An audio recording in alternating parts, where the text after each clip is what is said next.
Praise the lord dear friends. ఈరోజు 1000 prices in తెలుగులో part 23, కీర్తనలు 35వ అధ్యాయము 27వ వచనము.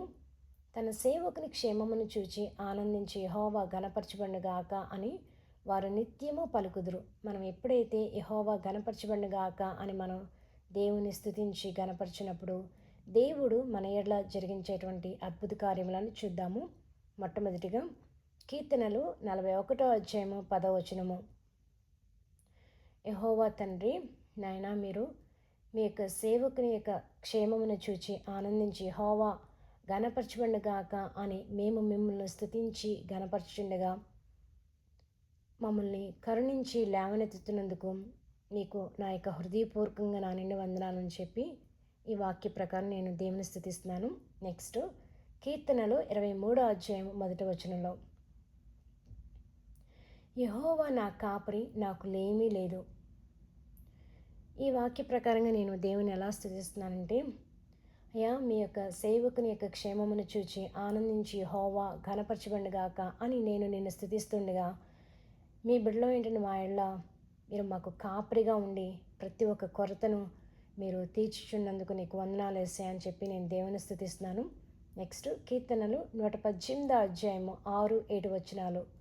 యెహోవా నా పక్షమున ఉన్నాడు, నేను భయపడను. నరులు నాకేమి చేయగలరు? యెహోవా నా పక్షమున వహించి నాకు సహకారి అయి ఉన్నాడు. కీర్తనలు 138వ అధ్యాయము 8వ వచనము. యెహోవా నా పక్షమున కార్యము సఫలము చేయును. కీర్తనలు 119వ అధ్యాయము 57వ వచనం. యెహోవా నీవే నా భాగము. కీర్తనలు 91వ అధ్యాయము 9-10 వచనములు. యెహోవా నీవే నా ఆశ్రయము అని మహోన్నతుడైన దేవుని నీకు నివాస స్థలముగా చేసుకొని ఉన్నావు. అపాయం ఏమీ రాదు, ఏ తెగులును నీ గుడారము సమీపించదు. కీర్తనలు 13వ అధ్యాయము 5వ వచనము.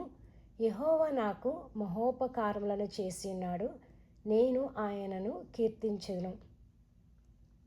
కీర్తనలు 118వ అధ్యాయం 27వ వచనంలో, యెహోవాయే దేవుడు, ఆయన మనకు వెలుగు అనుగ్రహించెను.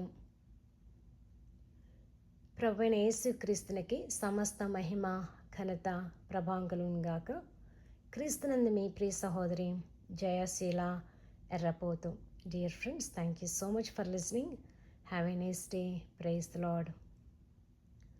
Thank you so much Jesus name. Hallelujah.